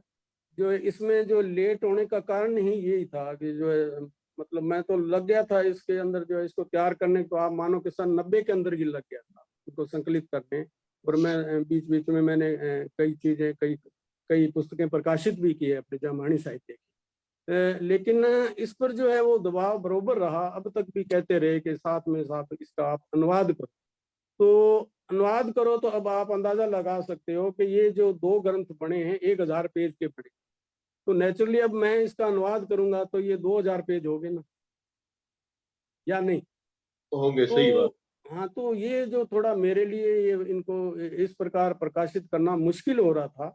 और जो है उधर से जो है केंद्रीय साहित्य अकादमी का भी वो जो है एक दबाव था कि निश्चित समय में जो है इसको आप प्रकाशित करके हमें सबमिट करो। तो मैं इनको जो है वो अनुवाद उसका मैंने पहले कोशिश भी करी, प्रयत्न भी किया कि मैं जो है इसको एक भाग ही निकालें, कोई बात नहीं, लेकिन जो है अनुवाद सहित हो। लेकिन फिर मैं इसका जो है इस प्रकार कर नहीं पाया। मैंने सोचा कि एक बार चलो मूल वाणी एक बार प्रकाशित हो जाए तो अनुवाद तो बाद में भी होते रहेंगे, और लोगों के लिए भी काम बचा रहेगा। वो क्या करेंगे फिर, तो सारा काम मैं ही कर दूंगा, तो उनके लिए भी काम है, करे लोग अपने स्कूल यहाँ इधर आए, इस विषय को लेवें, करें काम, अनुवाद का भी काम करें। और मेरे ख्याल में एकेडमी को भी इस ओर जो है ध्यान देना चाहिए कि जो है ये कम से कम अनुवाद सहित हो, तो वो एक अच्छा काम होगा। अकादमी के लिए तो ये काम खुला पड़ा है, तो उनको भी करना चाहिए। डॉक्टर साहब, आपने बताया कि मूल वाणी और मूल ग्रंथ का अनुवाद भी होना चाहिए, तो अभी आपने इन दो अंशों में जिन जिन जिन पार्टों को लिया है, तो उनके चयन का आपका क्या आधार रहा? आपने किस तरह से उनका चयन किया कि ये मेरे को लेना चाहिए, ये नहीं लेना चाहिए? चयन का तो उधार यही है कि वो जो है मतलब कब की रचनाएं हैं, थोड़ा ये ध्यान रहा मेरे को। जो प्राचीन रचनाएं हैं, सबसे प्राचीन जैसे जाम्बोजी की लिखी हुई है या जाम्बोजी के बाद के संतों के, तो उस सीरियल वाइज से मेरा ये रहा कि उस सीरियल वाइज से आए तो ठीक रहेगा। क्योंकि अभी तो बहुत संत बच गए हैं, बाद के तो बच ही गए हैं। मान लो परमानंद जी के बाद के तो रचनाएं आ ही नहीं पाई है, बहुत ही कम आई है। एक आधी उदो जी अडिंग वगैरह की कोई रचनाएं आई है इसके अंदर, बाकी और नहीं आ पाई। तो मेरा तो यही था कि जो प्राचीन से प्राचीन है सबसे पहले वो सामने आनी चाहिए, और उसके बाद जो है सीरियल वाइज जो है जैसे कर्मानुसार जो आता है उसका समय आता है। तो यही आधार रहा कि जो है सबसे पहले प्राचीन है उसको लिया जाए, उसके बाद उसको लिया जाए, ऐसे करके जो है ये आएगा। अब जो है मान लो मैं इस तक पहुंचता हूँ जमसार तक, तो जमसार बहुत बड़ा ग्रंथ है, तो उसके अंदर तो 24,000 छंद हैं, 2,000 पेज का है। तो उस पर जो है काम करना एक पूरी कठिन काम है। मैं चाहता हूं कि उसको भी मैं करूंगा, मेरे पास है वो मैटर, और जो है तो उस पर भी काम करूंगा। तो वो जो है एक ढंग से होना, जो जो संपादित होके और ढंग से आना चाहिए, तो उस पर भी मैं पहुंचूंगा, तो वो करूंगा। वो 2 भागों में वो ही हो जाएगा, और उसके बीच में भी जो रह गए हैं वो भी आएंगे। और एक जो है विशेष वर्ग मैंने बताया कि गाण्याचार्यों का तो बहुत ज्यादा साहित्य अभी रह गया है जो प्रकाश में नहीं आया है, तो उसको भी हमें लेना है। तो इस प्रकार जो है ये काम तो चलता रहेगा, और उसके अंदर जो है कोई ये तो ओपन है, कोई भी इसके अंदर लगे तो पूरी अच्छी बात, मेरे को बहुत भी खुशी होगी। ही बात बताइए आपने डॉक्टर साहब कि जैसे कबीर पे कितनी पीएचडियां हो चुकी है, और अन्य संतों पे भी, समकालीन जितने भी संत रहे हैं मध्यकाल के, उन पे बहुत सारी पीएचडियां हो चुकी है, लेकिन गुरु जम्बेश्वर भगवान और इससे संबंधित जाम्बानी साहित्य परंपरा से संबंधित लेखकों पे पीएचडियां अभी तक बहुत ही कम नजर आ रही है। अपना जो काम है तो उसकी बदौलत बहुत कम है पीएचडियां। तो बिल्कुल। आप क्या समझते हैं कि रिसर्च स्कॉलर को इस बारे में, जैसे मैं सपोज बात करूं, आपने इन 2 ग्रंथों में इतने टॉपिक सुझा दिए हैं कि रिसर्च स्कॉलर इनमें से कोई भी विषय चूज करके पीएचडी कर सकता है। तो आपका इस विषय के बारे में क्या कहना है? नहीं, ये विषय तो बहुत विस्तृत विषय है, और जहाँ तक पीएचडी की बात आई, मैं एक बात यहाँ बताना चाहूंगा कि जब मैं पीएचडी कर रहा था तो मैंने ये टॉपिक लिया। मेरा उद्देश्य यही था कि जो है सबसे पहले जो है पीएचडी इस पर की जाए, और मेरे को कोई उसमें किसी प्रकार का भी लाभ होने वाला नहीं था कि मैं कोई लाभ के लिए कर रहा हूँ। मेरा ऐसे ही उद्देश्य था कि मैं इस विषय पर करूं, और जो जो बातें जो है अन्य किसी ने पीएचडी करी है वो नहीं बता पाया है, तो मैं उस बात को बताऊं। और जो है दूसरी बात, मैं ये भी समझता था कि जो उस व्यक्ति विशेष ने कोई गलतियां करी है तो उनको भी प्रकाश में लाया जाए, क्योंकि पीएचडी तो अपने आप में शोध होती है तो आगे बदलती भी रहती है। ये कोई है नहीं, कटु सत्य नहीं है कि एक जो बात है जो मैंने लिख दी वो ब्रह्म वाक्य है, ऐसा नहीं है। उसके आगे अंदर शोध भी होती रहती है, और इस बात को जो भी कोई करता है रिसर्च तो उसको स्वीकार भी करना चाहिए। तो ये बात को मैं लेके चला कि मैं नहीं करूंगा तो और कौन करेगा। मतलब मेरा समाज है, मेरा जो है अपने संतों का लिखा साहित्य है, गुरु महाराज का साहित्य है, तो और क्यों करेगा, और को क्या पड़ी है। इसीलिए मैंने इस विषय को लिया। दूसरी बात यह थी कि मेरे समय उस विषय से संबंधित कठिनाइयां भी आई।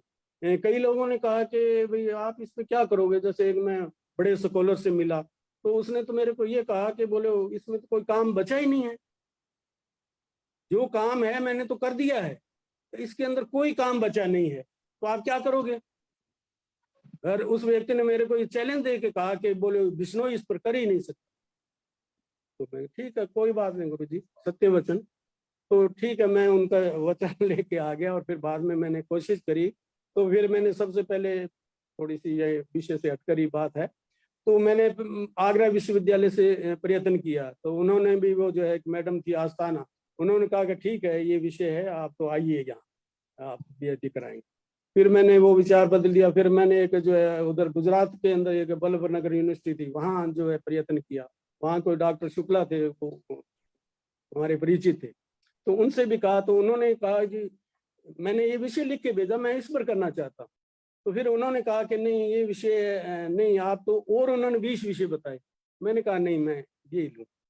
फिर मैंने उदयपुर विश्वविद्यालय से लिया, तो उन्होंने जो है के एस गुप्ता थे, उन्होंने कहा नहीं आप इस विषय पर, बहुत अच्छा विषय। तो इस प्रकार है। तो मेरा भी ये कहना है, आज के जो स्कॉलर हैं, ये विषय बहुत हैं इसके अंदर। जैसे मैंने ये दो किताबों का संकलन किया है, तो इसके अंदर जो है कम से कम 50 से ज्यादा विषय है इसके अंदर, टॉपिक है। फिर एक विषय को आप लेके, जैसे एक कथा ऐंध आवनी है, वो ज्यादा प्रकाश में नहीं आई है अभी, तो उस पर कई पीएचडी हो सकती है।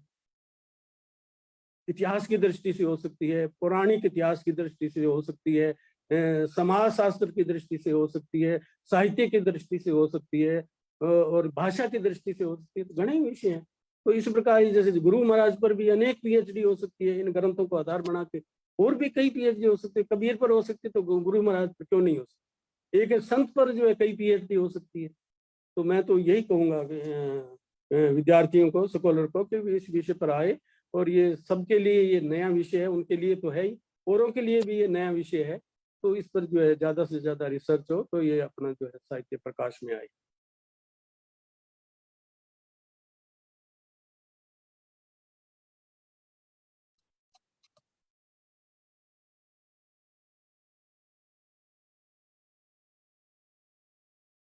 आवाज नहीं आ रही, आवाज नहीं आ रही, आवाज आवाज नहीं आ रही।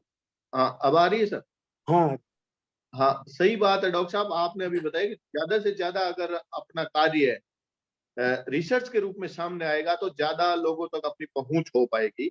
गुरु जम्बेश्वर भगवान के जो वाणी है, उनके जो उपदेश है, वो आम जन तक सुलभ हो पाएंगे। तो डॉक्टर साहब, एक जिज्ञासा ये थी कि जो ये जागरणों में साखियां गाई जाती है, आपने भी अपने इन ग्रंथों में वर्णन किया है, तो क्या ये जो आपने कथाएं बताई है, इन कथाओं का आधार मौखिक क्या रहा होगा? क्या ये जागरणों में भी गाई जाती थी?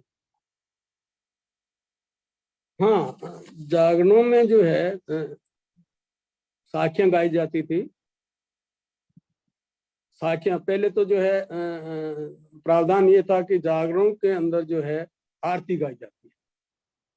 आरती इसके अंदर जो है पहली जो है 4 आरतियां जो है वो उदोजी नैन की है, और एक आरती जो है वो है नरसिंह कंवर की, वो रणधीर बाबुल की आरती है। और वो जो है आरती है वो प्रहलाद से संबंधित है, सतयुग से संबंधित है। तो वो अब ट्रेडिशन में नहीं रही है, लोगों ने छोड़ ही दी है, गानी छोड़। तो मैं समझता हूँ कि वो आरती जरूर गानी चाहिए। पहली आरती वो ही है नरसिंह कंवर की, वो जो रणधीर बाबुल ने लिखी हुई आरती है। तो ये बात कोई नहीं बता रहा है, और जो पता भी नहीं लोगों को। तो ये 5 आरतियां पहले गानी चाहिए। उसके बाद जो है अपने पोथे के अंदर भी लिखी है 8-9 साखियां थी, लेकिन 8-9 नहीं गाते हैं। तो आप जो है कम से कम 5 साखियां तो गाओ। सबसे पहले अज्ञात कवि की लिखी साखी है। फिर जो है एक सुरजन जी एक कवि हुए हैं, उनकी साखी है। फिर जो है केशव जी जो है जो देड़ू हुए थे, उनकी है। और फिर उदो जी नैन की एक साखी है, एक आलम जी की साखी है। तो 5 साखियां तो ये है पहले। उसके बाद में जो है विलो जी की साखी है, सुरजन जी पूनिया की साखी, ऐसे करके जो है 9 साखियां भी गाई जाती है। लेकिन 9 नहीं तो आज 5 गाओ, तो 5 वो साखियां, ट्रेडिशनल साखियां गानी चाहिए। आजकल जो है जागरणों में गानी छोड़ दी है हमने। और इसके बाद इसके अतिरिक्त जो है, जो आजकल तो आप जानते हैं 2 घंटे जागरण लगता है, लेकिन उस समय जो है ये कथाएं गाई जाती, सारी रात जागरण का मतलब सारी रात जागते थे। और जो है विशेष रूप से जो है अवतार कथा गाई जाती। अवतार जो जाम्बू जी का अवतार कथा है, जाम्बू जी से संबंधित है, जो विलो जी की, वो अवतार कथा गाई जाती थी। और कृष्ण जी का व्याहलो भी गाया जाता था।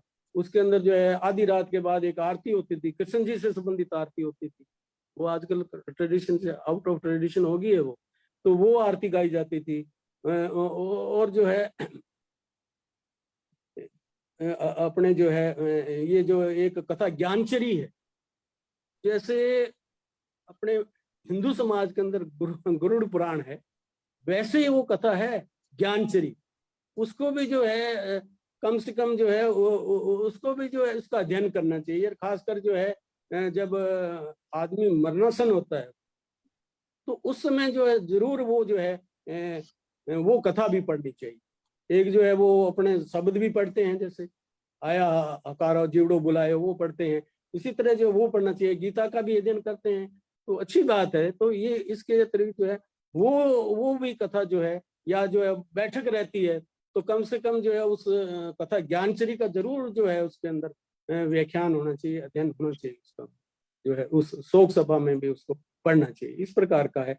और जो है बाकी और आरतियां भी बाद में जुड़ती गई, जैसे क्षेत्र विशेष के अंदर जो है वो गाई जाती है मान लो आरतियां, तो वो अच्छी बात है, कोई बात नहीं। जैसे पंजाब में जो जागरण लगाते हैं तो वो साहब राम जी की आरती गाते हैं, जो कुंकुकर आचरण पधारो गुरु जमदेव। और जो इधर मारवाड़ क्षेत्र में जो है राजू राम जी गाने की वो आरती है, ओम शब्द सुहंग ध्यावे, वो गाते हैं। उधर यूपी क्षेत्र के अंदर जो है वो आरती गाते हैं, हो जी सम्राट देव हरी आरती करे, वो ब्रह्मानंद की आरती है। इसी प्रकार जो आरती कीजिए जय जम्बेश्वर की, परम सत्य परमेश्वर की, वो उधर मध्य प्रदेश की ओर गाते हैं, जो है वो सेवक जी की आरती है। सेवक एक बाद के कवि हुए हैं, लेकिन वो अच्छी आरती है तो वो गाते हैं। वो कोई बात नहीं, अच्छी बात है, वो तो गानी चाहिए। लेकिन जो ट्रेडिशन है वो अपना जो जागरण का है वो भी उसको बनाए रखना चाहिए। इसके अतिरिक्त आजकल बहुत कम गा रहे हैं, तो ये एक चिंताजनक विषय है। समाज के लिए भी चिंता का विषय है, साधु संतों के लिए भी चिंताजनक विषय है कि वो अपनी ट्रेडिशन क्यों छोड़ रहे हैं। दूसरे लोग नहीं छोड़ रहे हैं तो आप क्यों छोड़ रहे हो भाई? वो गा के पंजाबी भजन गाते हैं, गीत गाते हैं पंजाबी जागरण के अंदर, तो ये तो हमारे लिए शर्म की बात है कि नहीं है? आप बताओ। नहीं से होना चाहिए, मतलब अपनी भाई जो अपनी क्यों ट्रेडिशन छोड़ रहे हो? कोई अवसर विशेष हो, जागरण के अंदर तो विशेष रूप से अपनी ही गानी चाहिए ना, अपनी भाषा हाँ, में गानी चाहिए। हैं? अपन नहीं करेंगे तो कौन करेगा? हाँ बिल्कुल, ये नहीं कि अपने ही छोड़ देंगे तो फिर ठीक है। बोल जी कहते हैं लोगों की मांग है, और लोगों की तो मांग पता नहीं क्या क्या होगी, वो थोड़ा ही है। अपने जो है परंपराओं को, संस्कार को, उसको बनाए रखना है अपने। ये थोड़ा ही है कि आप लोगों के कहने से जा कोई सांग ही करने लगो, ये थोड़ा ही है, ये नहीं है। तो ये अपनी ओर ध्यान रहे। इसी प्रकार की जो कथाएं भी और करते हैं लोग, दूसरी करते हैं, तो वो अच्छी बात नहीं है।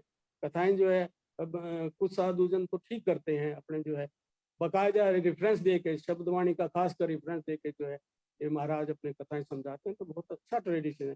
कथाओं का भी बहुत अच्छा ट्रेडिशन है, अच्छी बात नहीं है, ये बहुत ही अच्छी बात है। और इससे जो है अपने जो है संस्कार भी अपने बने रहेंगे, अपनी भाषा बनी रहेगी, अपने रीति रिवाज बने रहेंगे, तो ये तो अच्छा है। लेकिन इसके साथ साथ जागरण के अंदर विशेष रूप से जो मैंने बातें कही है उसको भी संतों को ध्यान देना चाहिए।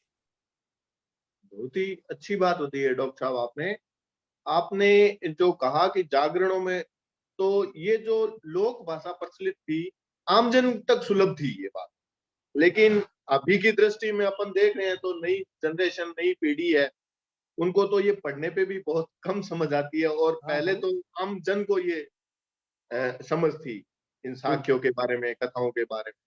जी। तो मैं आपके मार्फत ये जानना चाहता हूँ कि ये जो साहित्य अनुरागी या रिसर्च स्कॉलर है, इनके लिए आपका क्या संदेश इन पुस्तकों के मार्फत रहेगा कि मतलब आगे ऐसे ऐसे रिसर्च स्कॉलरों को ये कार्य करना चाहिए या ऐसे विद्वजनों को काम करना चाहिए, इस बारे में आपके क्या विचार?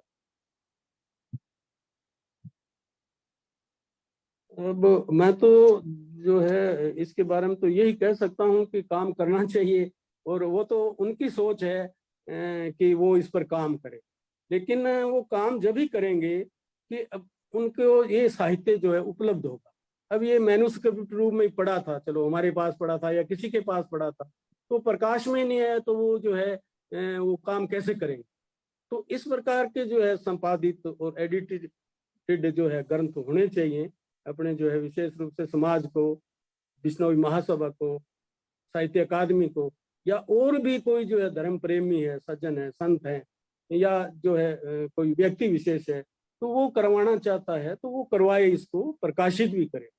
और प्रकाशित करके वो जो है मूल चीजें जो सामने आएगी, फिर जो है उसकी जो है स्कॉलर की उसकी ओर रुचि बढ़ेगी कि वो जो है इस मैं काम करूं। और इसके अतिरिक्त जो है एक भाषा की बात बताई तो समझ में नहीं आते, ये बात बिल्कुल आपकी सत्य है। इसके लिए जो है इनका अनुवाद भी होना चाहिए, तो अनुवाद के लिए भी जो है इसके हमें प्रयत्न करना चाहिए। जो भी अपने जो है स्कॉलर है या जो जो इस विधा से जुड़े हुए हैं, तो उनको भी इस पर काम करना चाहिए। जो है अनुवाद वाला काम जो है हम बहुत ही पिछड़ गए हैं। मूल वाणी भी अभी प्रकाश में नहीं आई है, तो अनुवाद तो कहाँ हुआ ही नहीं है, तो उसकी ओर भी ध्यान देना चाहिए। जैसे मैं आपको बता दूं कि ये जो पोते हैं मैंने 2 लिखे हैं, तो इनका आधे का जो है कम से कम मैंने इनका जो अनुवाद भी कर दिया, ऐसी बात नहीं है। जैसे मेरी विलोजी की वाणी जो है किताब प्रकाशित हुई, तो वो जो सारी इन पोथों से ली गई है, तो वो जो है सारी अनुवादित है। इसी तरह जो है एक केंद्रीय साहित्य अकादमी से तेजोजी चारण पर मेरा काम प्रकाशित हुआ, तो वो जो तेजोजी चारण है वो जो है बहुत कठिन डिंगल भाषा में, और वो जो समझ से वो वाणी समझ में नहीं आती, तो वो अनुवाद बिना फिर कैसे आएगी? तो उसका जो है मैंने उस समय अनुवाद कर दिया था। इसके अतिरिक्त और रचनाओं का भी कईयों का अनुवाद हुआ है, जैसे प्रहलाद चरित है, कथा ऐंधावणी है, इस प्रकार का कईयों का मैंने कथाओं का कर भी रखा है। तो वो आगे जैसे समय मिलेगा वो भी प्रकाशित होगा, नो डाउट। तो डॉक्टर साहब, आपने इतनी महत्वपूर्ण जानकारियां हमारे साथ साझा की है, तो अब आगे आपका इस साहित्य से संबंधित, जामवाणी साहित्य से संबंधित क्या कार्य रहेगा?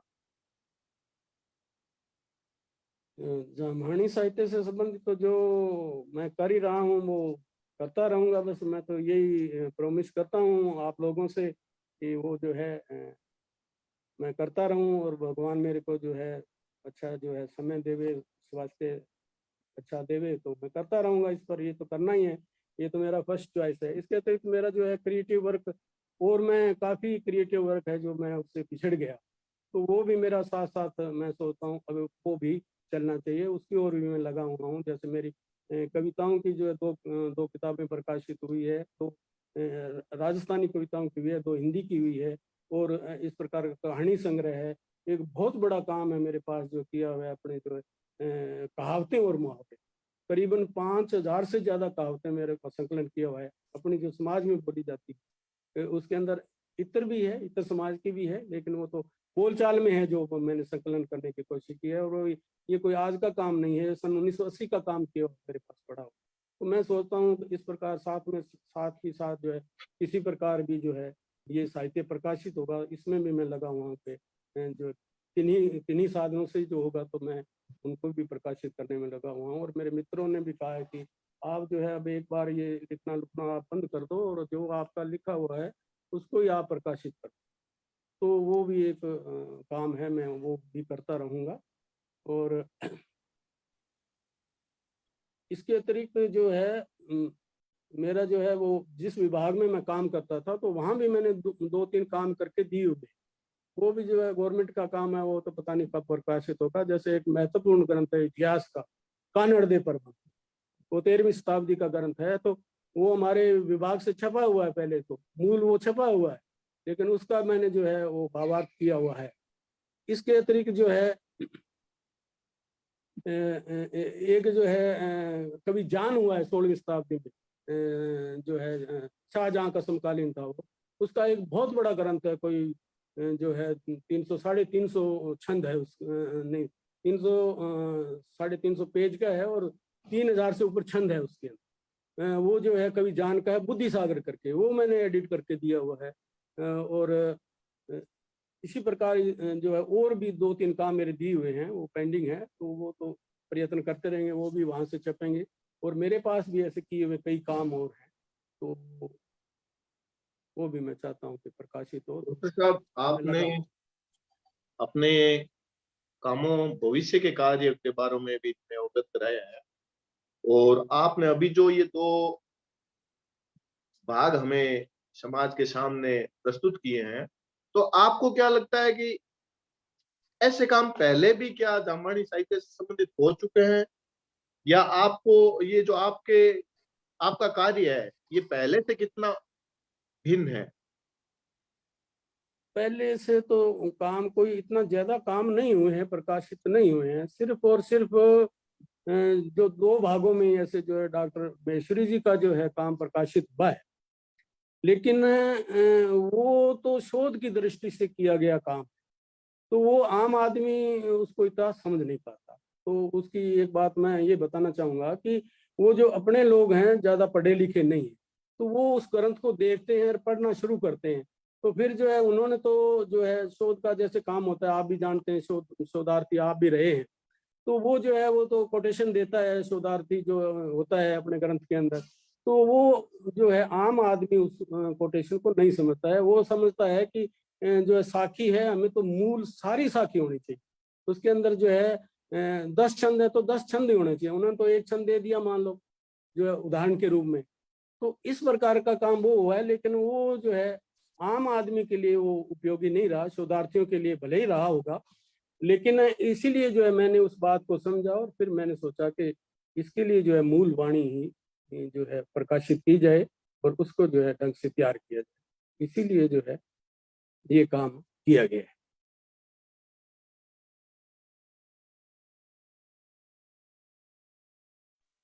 बहुत ही अच्छी जानकारी हम सबके साथ साझा की है डॉक्टर साहब आपने। तो अब जैसे वैसे तो आपके साथ किताबी समय बिताए तो हमें ज्ञानवर्धक चर्चाएं सुनने को मिलता रहता है और मिलेगा भी, लेकिन चूंकि समय की भी अपनी एक मर्यादा होती है। और अब मैं आपसे निवेदन करता हूं कि आप जैसे जाम्बानी साहित्य अकादमी के मार्फत अपने इन 2 ग्रंथों के रूप में, सार रूप में क्या कहना चाहेंगे?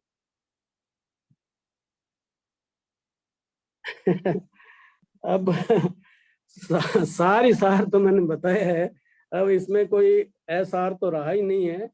लेकिन फिर भी मेरा तो यही कहना है, एक आधा कोई मैंने देखा कि प्रश्न भी आया है, कोई जो है वो स्कॉलर पूछना चाहता है कि मैं पीएचडी करना चाहता हूँ।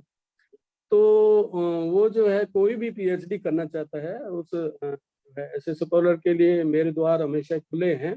कभी भी आप जो है जानकारी ले सकते हैं। जो मेरे से जो सहायता बन पड़ेगी मैं जरूर उनको उपलब्ध कराऊंगा। शोधार्थी तो शोधार्थी होता है, मेरे लिए सभी समान है, उसमें कोई छोटा बड़ा भी नहीं है, कोई जाति विशेष का भी नहीं है कि कोई दूसरी जाति का वो नहीं आए तो उसको नहीं कराएंगे, सबको ही कराएंगे। तो कोई भी जो है मेरा नाम लेके या मेरे को आशा रख के आएगा तो मैं उसकी जरूर हेल्प करूँ, ऐसी मेरी ये कामना है, ऐसा मेरा सोचना है। और बाकी एकेडमी को तो यही जो है मेरा निवेदन ही है कि वो इस विषय की ओर ध्यान देवे थोड़ा। जो है अभी एकेडमी तो जो है अब वो शैशव अवस्था तो उसकी मैं समझता हूँ खत्म हो गई है। तो उसको इस गंभीर विषय को लेना चाहिए और जो है इस पर काम होना चाहिए। वास्तव में काम ऐसा कुछ नहीं हुआ है। जो एकेडमिशियन आप भी रहे ही हैं और मैं भी रहा हूँ, मैंने तो समय लगा दिया इसमें सारा ही जीवन है। तो ऐसा कोई काम नहीं हुआ एकेडमी में। आप समझते हो कि जो सेमिनार हुए और उनकी प्रोसीडिंग छपा दी तो हमने जो है बहुत बड़ा काम कर दिया। ये कुछ काम नहीं है। ये जो काम इसको ऐसा करना चाहिए जो सॉलिड काम करना चाहिए, जैसे अनुवाद का काम है, जैसे इनका एडिटिंग का काम है, और जैसे स्कॉलर का काम है, स्कॉलर का जैसे जो है पीएचडी के स्टूडेंट यहाँ आने चाहिए, क्यों नहीं आते? तो ये हमारी कमी है, ये और किसी की कमी नहीं है। तो इस पर ध्यान देने की जरूरत है। और जो है जो पैसा आप लगा रहे हैं बिल्डिंग बनाने में, उसकी ओर जो है इतना नहीं है अपना झुकाव। अपने एकेडमी का जो उद्देश्य ही यही था कि जो है इस प्रकार की जो संस्था स्थापित की जाए और अपने स्कोर निकले, बच्चे इस प्रकार के निकले, तो उसकी ओर ध्यान देने की जरूरत है। इस प्रकार का जो है अप्रकाशित साहित्य है, उस पर काम करने की जरूरत है और उसको प्रकाशित करने की जरूरत है। और आप प्रकाशित करके और साहित्य को जो है फ्री में उपलब्ध कराओ, बांटो, समाज के अंदर ये साहित्य बांटो। बांटोगे जब भी तो आपका प्रचार होगा।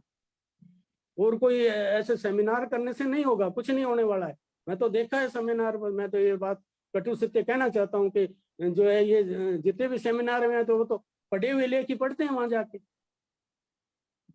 ये बात है। डॉक्टर साहब, आपका सानिध्य हमें निरंतर मिलता रहता है और चूंकि जाम्बानी साहित्य अकादमी आपसे ही ज्यादा आगे सीख लेती है और आपने जो अच्छी बातें बताई है उन बातों को हम सब मिलकर ही आगे ले जा सकते हैं। और जैसा कि अपन ने 10-12 वर्षों में देखा भी है कि एकेडमिक गतिविधियों के मार्फत जाम्बानी साहित्य का काफी प्रकाशन हुआ है और इन नेशनल इंटरनेशनल सेमिनारों के माध्यम से भी अपने समाज के गुरु जाम्बेश्वर जी की वाणी का बहुत ज्यादा प्रचार प्रसार भी हुआ है। उनमें आप सबका ही सानिध्य रहा है और आप सबके सानिध्य की बदौलत ही हम सब इस एकेडमी के मार्फत आगे दिनों दिन प्रगति कर रहे हैं। अब आज के इस संवाद कार्यक्रम के समय सीमा को देखते हुए डॉक्टर लालचंद जी से अनुरोध है कि वो विनोद जमदास जी को स्पॉटलाइट करवाएं ताकि वो हमें कुछ, डॉक्टर साहब ने आज जो मेन मेन बातें बताई है, अपना जो कीमती समय हम सबको दिया है। वैसे हमको तो इनका सानिध्य मिलता रहता है, लेकिन ऑनलाइन संवाद के माध्यम से कोई भी कहीं भी बैठा इन बातों से लाभान्वित हो सकता है। ऐसी व्यवस्था करवाने वाले आज विनोद जमदास जी से निवेदन है कि कृपया वो मंच पे आए और आगे की प्रक्रिया सुझाए।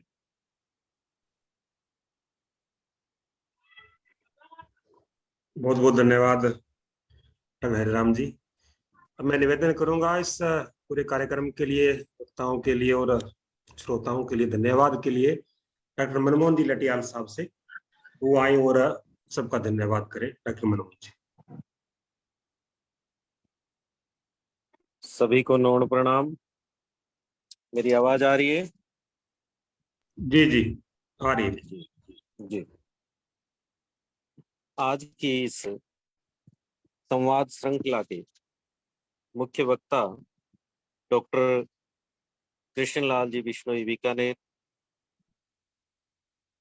जामभानी साहित्य अकादमी के पूर्व अध्यक्ष परम श्रद्धेय आचार्य कृष्णानंद जी, अकादमी की अध्यक्षा डॉक्टर इंदिरा जी,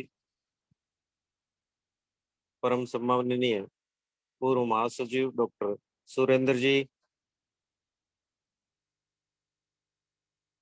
आदरणीय महासचिव विनोद जम्बदास जी, तकनीकी संयोजक डॉक्टर लालचंद जी, और आज का कुशल संयोजन कर रहे डॉक्टर हरिराम जी बिश्नोई, और ऑनलाइन माध्यम से जुड़े हुए तमाम साहित्य प्रेमी, धर्म प्रेमी और पर्यावरण प्रेमी सज्जनों को सादर नौण प्रणाम, नमस्कार।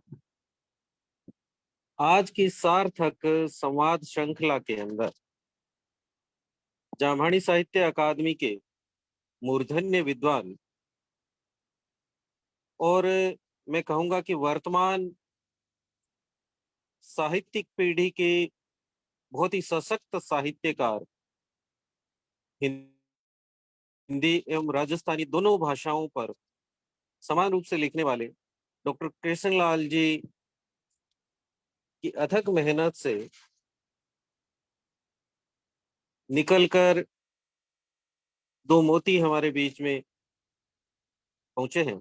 सबसे पहले तो डॉक्टर साहब का बहुत आभार और धन्यवाद कि उन्होंने अपने जीवन का बहुत ही महत्वपूर्ण हिस्सा इस साहित्यिक साधना के अंदर लगाया है और बहुत महत्वपूर्ण ग्रंथ और अप्रकाशित सामग्री जो थी वो साहित्य प्रेमियों को प्रदान किए। डॉक्टर साहब आपका बहुत ही धन्यवाद, आभार। क्योंकि मसीहजीवी होना एक बहुत ही कठिन काम है, कोई सामान्य काम नहीं है। इस यात्रा के अंदर आए पड़ावों का आपने अपने व्याख्यान के अंदर, अपनी वार्ता के दौरान बहुत ही अच्छी तरह से संजीदगी के साथ जिक्र किया, और इसमें आई कठिनाइयों का आपने किस प्रकार से भ्रमण किया और ग्रंथों का संकलन किया। सबसे बड़ी जो चुनौतियां आपके सामने आई लिपि को पढ़ने की, क्योंकि पुराने, जैसा कि आपने बताया कि लगभग परमानंद जी तक की जामभानी काव्य यात्रा के लगभग 300 कवियों का आपने इसमें समायोजन किया है, और जाम्बो जी से लेकर डिंगल और पिंगल के साथ कुछ ब्रज भाषा में भी रचनाएं थी, उनको उनका अध्ययन करना बहुत ही दुष्कर और कठिन काम था, क्योंकि आप शोध कार्य से और इस कार्य से जुड़े हुए थे, इसलिए आपने बहुत ही संजीदगी के साथ किया। तो पूरी अकादमी आपका हार्दिक धन्यवाद ज्ञापित करती है। आपने वर्तमान समय की युवा पीढ़ी के द्वारा जो साहित्यिक दूरी बनाई जा रही है उस पर भी चिंता जताई। हम सब इस पे जरूर प्रयास करेंगे और मनन करेंगे। जामभानी परंपरा के अंदर, सामाजिक परंपरा के अंदर हमारी जागरण का विशेष महत्व है, और जागरणों के अंदर जो बाजारीकरण चला है उस पर आपने विशेष चिंता जताई कि हम अपनी संस्कृति को छोड़कर, अपनी भाषा को छोड़कर किस प्रकार हम अन्य भाषाओं के अंदर जा रहे हैं, अन्य चीजों को अपना रहे हैं, यानी एक बाजारीकरण के अंदर उसको जागरण की परंपरा को भी हमने उतार दिया है, जो ठीक नहीं है। जो पारंपरिक रूप से हमारा जो साहित्यिक गान होता था, तो उसके उसका एक मनोवैज्ञानिक आधार था, उससे हम विमुख होते जा रहे हैं। उस पे भी आपने जो चिंता जताई है, जो हम सब के लिए सोचने वाली बात है, और मैं सभी से उम्मीद भी करता हूं कि सब इस पे गौर फरमाएंगे। आपकी शोध यात्रा में आपने बहुत ही कठिन कार्य किया, इस डगर के माध्यम से इस मंजिल तक पहुंचे हैं। इसके लिए एक बार फिर से पुनः पुनः आपका आभार, और आपके द्वारा ये विश्वास दिलाया जाना कि जो गलतियां हुई है वर्तमान समय में या पूर्व में भी प्रकाशन के अंदर, उनको भविष्य के अंदर सुधारते हुए हम और उत्कृष्ट कार्य को सबके सामने रखेंगे। और अभी ये जो 2 वॉल्यूम आपने आए हैं, इसके अलावा आपके पास साहित्य का अथाह भंडार है, और उसमें से और 5-4 वॉल्यूम इस तरह के आपकी तैयार करने की योजना है। तो उसके लिए भी हम पूरी अकादमी परिवार की ओर से आपको शुभकामनाएं प्रदान करते हैं कि आपके आगामी वॉल्यूम है वो भी इस तरह से शीघ्र ही पाठकों के हाथों में हो। एक बार फिर से ऑनलाइन माध्यम से जुड़े हुए तमाम श्रोताओं का, पाठकों का हम हार्दिक आभार व्यक्त करते हैं, और अकादमी के इस ऑनलाइन प्लेटफॉर्म पर डॉक्टर कृष्णलाल जी का भी हम बहुत बहुत धन्यवाद ज्ञापन करते हैं कि आपने अपना कीमती समय निकाला और हम सबका मार्गदर्शन किया। साथ ही साथ मैं ये चिंता भी जताना चाहूंगा कि अकादमी के सदस्य भी हम निरंतर बढ़ रहे हैं, और लेकिन आज के इस प्लेटफॉर्म इतने महत्वपूर्ण परिचर्चा के अंदर जो हमारी संख्या रही है, वो ऑनलाइन 19 और 20 से ज्यादा कभी गई नहीं है। तो मैं सबसे, अकादमी के कम से कम सदस्यों से तो अपील करूंगा ही करूंगा कि वो इस तरह के कार्यक्रमों में उपस्थित हों और वक्ताओं का हौसला बढ़ाएं। और भी हमने जब सोशल मीडिया के माध्यम से प्रचार किया, तो जो भी जिनके पास भी आवाज आ रही है हमारी अकादमी की ओर से, तो मैं प्रयास करूंगा, सभी से अपील करूंगा कि इस तरह के कार्यक्रम में जुड़े और सार्थक चर्चा में भाग लें और उसका लाभ उठाएं। आप सभी का धन्यवाद, नमन प्रणाम।